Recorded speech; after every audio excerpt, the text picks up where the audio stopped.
I lived in Texas my whole life, and I can tell you this: forests do not just appear.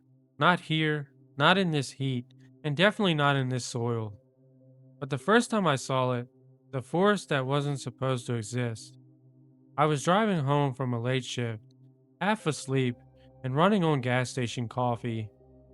The GPS glitched, recalculated, and recalculated again. Then it told me to turn left into a road I have never seen before. Pine Hollow Road. Except for there were no pines in this part of the state. And there sure as hell wasn't a hollow.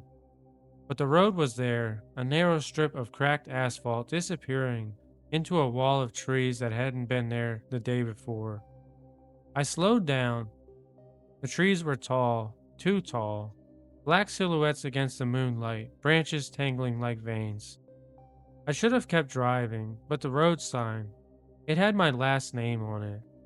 Hartley Road. I don't have a road named after me. My family isn't important enough for that. But there it was. And the forest, it felt like it was waiting, so I turned. The moment my tires touched the road, the air changed. It was colder and much heavier, like stepping into a room where someone had been crying. The trees leaned inward, forming a tunnel overhead. My headlights barely cut through the darkness. I drove slowly, every instinct screaming at me to turn around. Then I saw something move between the trees. It was tall, thin, and pale, keeping pace with my car. I pressed the gas, and it kept up. Not running or walking, just gliding. I couldn't see its face, just the shape of it, wrong, stretched, like someone had pulled a person too far in every direction. Then it turned its head toward me, and I swear it had no face, just smooth skin, blank and empty. I slammed the brakes. The first thing stopped too. Then it stepped backward into the trees and vanished. I threw the car into reverse, but the road behind me was gone. Just trees, endless trees. The forest had closed. I kept driving because I had no choice. The road twisted, narrowed, and split.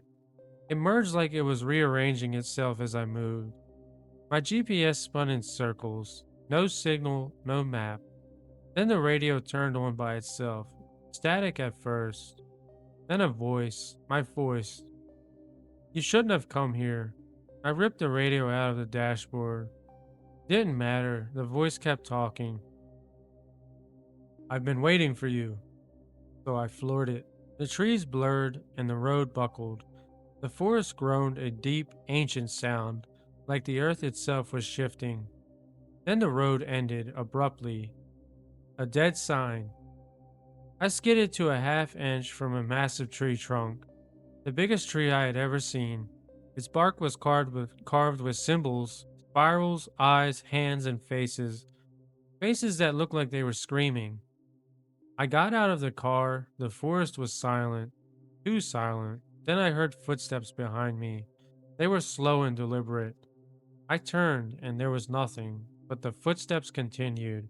They circled around me, closer and closer each step. Then a whisper, "Found you." I ran. The branches tore at my clothes, roots grabbed my ankles, and the forest felt alive, shifting, breathing, and watching. I didn't know where I was going. I just knew I had to get away from the thing that was following me. But every time I looked back, I saw it. A pale shape between the trees, tall and faceless, moving without a sound. And every time I blinked, it was closer. I stumbled into the clearing. In the center was a cabin, old, rotting, and windows boarded up. But the door was open. Light flickered inside. I should have run the other way, but something in the forest whispered, "Go inside." So I listened. The inside of the cabin was wrong, too big, too deep, like the walls stretched farther than the outside allowed. The floorboards creaked under my weight. The air smelled like damp earth and old wood. Then I saw the photographs, hundreds of them, pinned to the walls, scattered across the floor, and stacked on the table. All of them were of people standing in the forest, different people from different decades. But the forest was always the same. In every photo, behind a person, barely visible between the trees, the faceless thing, watching and waiting. Growing closer in each picture, I picked up a photo from the floor. My blood went cold. It was me standing on Pine Hollow Road, taken from behind, and behind me, closer than it had ever been, was the faceless thing, its hand reaching toward my shoulder. I dropped the photo. The cabin groaned and the walls paused, and from the doorway, a voice whispered, "I'm smiling." I ran out of the cabin. The forest was different now. The trees were closer and taller, leaning inward like they were listening to me. The path behind me closed. The path ahead opened, guiding me, hurting me. The thing followed close by. I could hear it now. A soft, wet dragging sound like something pulling itself across the ground. I did not look back. I ran until my lungs burned and gave out. Then I saw it, my car, parked on the side of the highway, the real highway. The forest ended abruptly behind me, like it had never been there. I threw myself into my car as fast as I could and sped away. I did not stop until I reached the city. I did not sleep for days after this, did not tell anyone, but the forest was not done with me yet. Last night I heard something out of my apartment window. A rustling, a creaking, like branches swaying in the wind. Except for there was no wind. I pulled back the curtain and froze. A tree was growing outside my window, a tall black pine. Its branches pressed against the glass, and between the branches, a pale face. Smooth and blank, watching me. Then a whisper, "I found you again." I stepped back. The tree creaked, and the glass cracked. And from the darkness behind the branches, a hand pressed against the window. Long fingers, too many joints, and the same hand from the photographs. The same hand from the forest. The same hand that had been reaching for me all along. The forest didn't stay where it was. It followed me home, and now it's growing. Thank you so much, guys, for listening to all my stories. If you really like what you're hearing or would like to leave some feedback, I really appreciate it in the comments. If you made it this far and you would like to subscribe or like the video, I would really appreciate it. Thank you so much for listening. Stay tuned.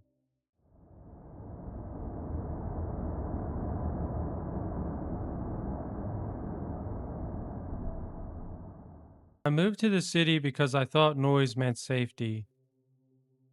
After 26 years in rural Texas, I figured the constant hum of traffic, the glow of streetlights, and the presence of people anywhere would drown out the kind of silence that lets your imagination run wild. Turns out the city has its own kind of silence, the kind that hides underneath the noise, the kind that waits. I first noticed it on my walk home from the night shift. It was 2:14 a.m., the exact time I always passed the intersection of Ninth and Outer. The streetlights there flickered, like they were trying to stay awake. That night I heard something, a wet dragging sound, like someone pulling a soaked blanket across concrete. I slowed down and the sound stopped. Then I heard breathing, not human breathing, not animal breathing. Something in between, shallow, rapid, like something trying to mimic the rhythm of lungs but not quite getting it right. I looked around, but I saw nothing. But then something caught my eye. Two pale, hollow eyes staring up at me from inside the storm drain. They were not glowing or reflecting, just empty, like someone had carved out the idea of eyes and left the holes behind. I froze. The eyes didn't blink nor move. They didn't even widen. They just watched me. And then a hand slid up from the darkness. Long fingers, way too many knuckles. Skin stretched thin like wet paper. It pressed its palm against the inside of the grate, and in a voice that sounded like someone learning to speak for the first time, it whispered, "Hold down here." I ran. I did not look back, but I heard it laugh. A soft, broken sound, like a child trying to imitate laughter after only hearing it the first time. I tried to forget it. I told myself it was a trick of the light, a shadow, maybe a hallucination from lack of sleep, because I've been lurking long hours. But the next night at the same time, in the same intersection, I heard it again. Hold down here.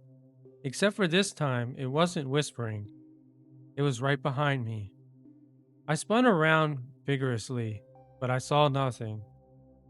But when I looked down, the storm drain grate was wet, dripping, like something had crawled out of it moments before. I started walking faster. The city felt wrong, too quiet and too empty.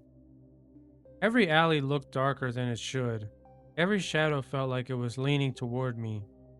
When I reached my apartment, I locked the door, bolted it, and showed no signs of wanting to leave.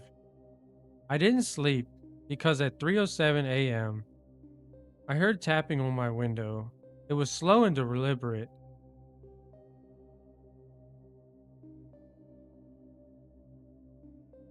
I lived on the fourth floor, so this was impossible. Over the next week, things got worse. I'd hear footsteps behind me, but when I turned, the sidewalk was empty. I'd see movement in the corner of my eye, something low to the ground, crawling fast, but when I looked, nothing was there. And the storm drains, they started whispering, not words nor voices, just sounds. Breathing, scratching, and wet dragging, like something was moving through the tunnels beneath the city, following me from below. One night I stayed late at work, too late. When I finally stepped outside, the streets were empty. The air felt heavy, like the city was holding its breath. I walked faster. Every storm drain I had passed seemed darker than the last. Then I heard it again. Warm up here. I stopped. The voice came from the drain beside my foot. Let me see your face. I backed away. The grate rattled. Something underneath it pushed upward hard, like it was trying to force its way out. I ran, but the voice followed me through every drain I passed. Warm, warm, warm. Like it could smell me. I stopped walking home after that. I started taking the bus, started avoiding the drains, and started sleeping with the lights on. Nothing that I did mattered because the thing didn't need the drains anymore. It learned. One night I woke up to the sound of something scraping inside my apartment walls. Slow, steady, and climbing. I pressed my ear to the drywall. Something pressed back. A hand, flat and cold. Then a whisper, warm in here. I stumbled backwards. The wall bulged like something was pushing against it from the inside. I grabbed my keys and ran out the door. Didn't even put on my shoes. I drove until the sun came up. When I returned, the wall was normal, except for one thing, a handprint, pressed into the paint, too long and too thin, and still wet. I went to the city maintenance office and told them something was living in the storm drains. They laughed at me and looked at me like I was crazy. They said the tunnels were too small for a person, said nothing bigger than a raccoon could fit down there. But when I insisted, one of the workers, an older guy with tired eyes, pulled me aside. He said, "You're not the first." Then he showed me a map of the storm drain system, except for this one had markings, red circles all over it. People hear things, he said. They even see things. Something's down there, something old. I asked him what it was. He didn't answer. He just pointed to a section of the map where the tunnels covered. A place deep beneath the city, a place labeled Sector 12B, a place that had been sealed off decades ago. Whatever's down there, he said, it's not supposed to be. I should have walked away, but I didn't listen. I should have moved out of the city and I should have burned the map, but I needed answers. So I went looking. I found the old access hatch beneath an abandoned warehouse. It was rusty and locked, but the lock was broken from the inside. The ladder descended into darkness, and the air smelled like rot and cold metal. I climbed down. The tunnel was narrow, barely wide enough to stand. Water dripped from the ceiling. The walls were covered in scratches, very deep ones. Something had crawled through here recently. I followed the tunnel deeper, and the air grew colder and the darkness grew thicker. Then I heard it, breathing, not ahead of me nor behind me, but it was above me. And I looked up, and the hollow eyes stared down from the ceiling. Then it dropped. It didn't fall like a person, it unfolded. Longing limbs, too many joints, and skin stretched thin over a body that looked starved and twisted. Its face was wrong. It had no ears or nose, just a mouth that stretched too wide and eyes that were nothing but empty holes. It crawled toward me fast and skittering on all fours like a spider. I ran. The tunnel echoed with its movements, wet slaps and scraping claws. It was faster than me, much faster. I reached a junction and turned left, then right and left again. The tunnels twisted, narrowed, and darkened. I could hear it behind me breathing, laughing, and mimicking. It kept mentioning the same words I heard previously: warm, warm, warm. I stumbled into a longer chamber, Sector 12B, and froze. The walls were covered in handprints, hundreds of them, some small, some large, and some impossibly long, all pressed into the concrete, all pointed inward, toward the center of the room, where something massive had been sleeping. The floor was wet and warm, fresh. I realized too late this wasn't its lair. It was its feeding ground. The thing entered the chamber behind me, slow and deliberately. It stood upright now, taller than any human, its limbs dangling like broken branches. It tilted its head and studied me. Then it spoke, not in its broken whisper, not in its mimicry, but in my voice, perfect and warm. I ran. I don't remember how I got out. I don't remember climbing the ladder or driving home. All I remember is the sound it made as I escaped, a laugh, the familiar laugh that I heard before. Out of terror, I moved out of the city the next day. But the thing didn't stay behind, because last night in my new apartment, miles away, I heard tapping on my window. Again, I am on a fourth floor in this apartment as well. That is merely impossible.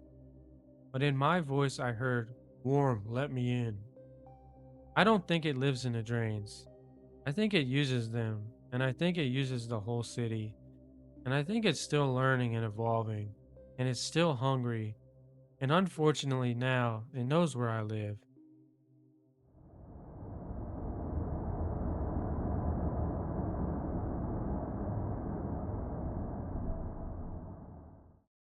I grew up in a place where the lights were so quiet you could hear your own heartbeat if you stood still long enough. Colorado City outskirts, kind of land where the wind carries dust, secrets, and sometimes things you don't talk about. My family's ranch sat on 40 acres of mesquite, dead grass, and rusted barbed wire. Nothing special, nothing haunted or unusual. Until the night something in the tree line said my name. I was 17, closing the chicken coop when I heard it. A voice, thin and stretched, like someone trying to speak through a throat full of gravel. It said my name, drawn out, wrong, like someone who had heard it once or was trying to copy the sound. I froze. The coop door hung it half latched. The chickens went silent all at once, like someone had pressed mute on the world. The voice came again. "Eli, come here." Not a whisper, not a shout, just wrong. I ran inside so fast I nearly ripped the screen door off its hinges. My dad said it was a coyote, and my mom said it was the wind. But the wind doesn't know your name, and coyotes don't stand upright. Because the next morning, I found footprints in the dirt outside the coop. Not human nor animal, something in between. Something that walked on two legs but didn't know how to do it right. For 2 weeks, nothing happened. Then the chickens started disappearing. They weren't eaten or dragged off, just gone. There was no feathers or blood or even tracks. It's like something had lifted them straight into the air and took them away.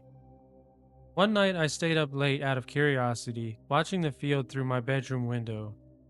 The moon was bright enough to paint the grass silver. That's when I saw it. A shape, tall, thin, and too thin, standing at the edge of the field, not moving nor breathing, just watching the house. Its arms hung down past its knees, its head tilted like it was listening to something only it could hear. I blinked. It was suddenly closer, not walking nor running, just closer, like it had skipped the space between. I dug under the window, heart pounding so hard I could hear it in my teeth.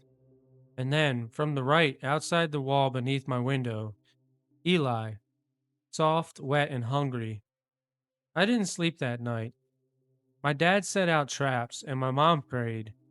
I stopped going outside after dark out of terror, but the thing didn't need the dark anymore. It started coming during the day. I'd see it standing behind the barn or crouched under the windmill. Sometimes it was perched in the branches of the dead pecan tree like a starving owl. It was always watching and always learning. It mimicked voices now, my dad's, my mom's, and even mine. I'd hear myself calling from the field, "Hey, over here, come look at this." But I'd be inside the house. It was practicing, perfecting it, trying to sound human, trying to sound like me. It was late, maybe 2 or 3 a.m., when the knocking started. 3 slow knocks on the front door. My dad grabbed his shotgun, and my mom hid behind him. I stood at the top of the stairs, shaking, and then we heard it. "Let me in! It's me, Eli!" My voice, it was perfect, except for I was upstairs. My dad shouted that he had the gun. The thing laughed. Not a human laugh, an animal laugh. It was something in between, like a person trying to imitate laughter without understanding what it meant. Then the doorknob started to turn, slow and deliberately. My dad fired through the door. The scream that followed wasn't human. It wasn't anything I had heard before. It was a sound that made my bones feel soft. When we opened the door, the porch was empty, except for one thing, a chicken. It was alive and standing perfectly still. Its head slowly turned toward us, and in a voice that was almost my mother's, it said, "Let me in." We left the ranch the next morning, packed what we could, drove until the sun came up. But the thing wasn't done with us, because last week, years later, I got a voicemail from a number I didn't recognize. I played it, static, wind, and breathing. Then, "Eli, I found you." My voice perfect, too perfect, like it had finally learned, like it had finally became me, and now I think it wants to replace me. Because last night, someone knocked on my apartment door, 3 slow knocks, and from the other side in my exact voice, it said, "Let me in. I am now you."